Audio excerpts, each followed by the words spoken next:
Estero at sa Pasig. Kalapit nating lugar dito sa Manila Bay. Andyan yung Bataan, andyan yung Cavite. Sa malapit dito, ayan, andito pagka may malakas na hangin, ulan, ayan, pagdagsaan yung mga basura na to. Ayan o. Dami yung mga basura.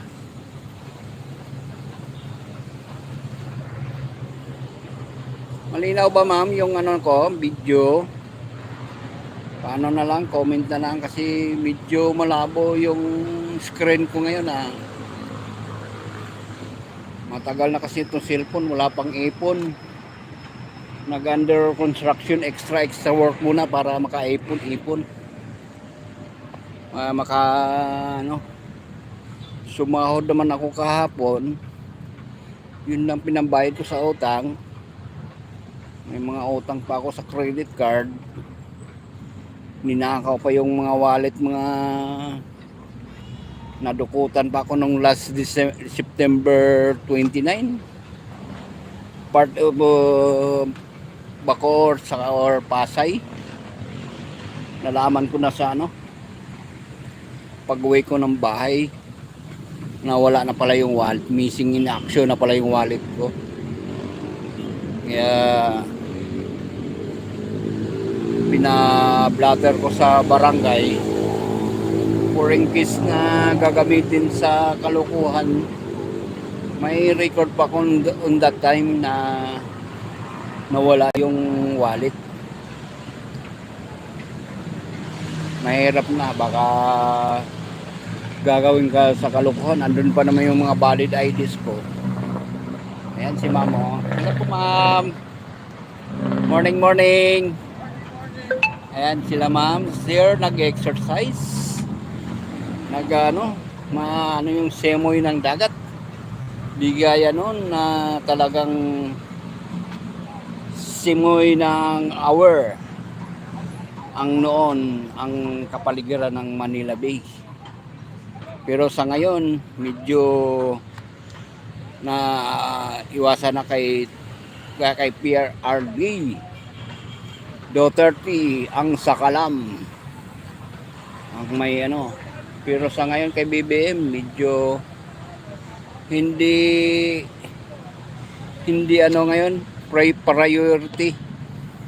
Bagay natutugunan pa rin yung mga dito, mga basurang napapadpad. Hindi gaya talaga na isang batalyon o ilang batalyon lang ng government employees na bakante ang time.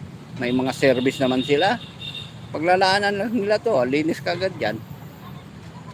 May pati mga estudyante, kung mayroong mga sila, yung tawag nito, yung activities, punta, sumaglit lang siya, 1 oras o 2 oras lang sila, pwede na dito. Diba? At matutunan yung mga bata paano pag-segregate ng mga basura. Hindi lang dito, pati sa tahanan nila. Ganda sana kung yung mga center island na yan, yung mga halaman na tinatanim, energy, may makukuha na pollution. Pero mas maganda talaga kung maano ng gobyerno kung taniman ng merong maani. Like ng kamoting kahoy, di ba? Pwedeng anihin, pwedeng i-save nila yung may maraming magagawa na Ayan. Dito na naman tayo sa may mga volunteer. Ayan Anong volunteer yan, KTB? Ito? Oo. Ay, hindi ko alam, bago yata sila. Na natin, i-cover na natin. Ayan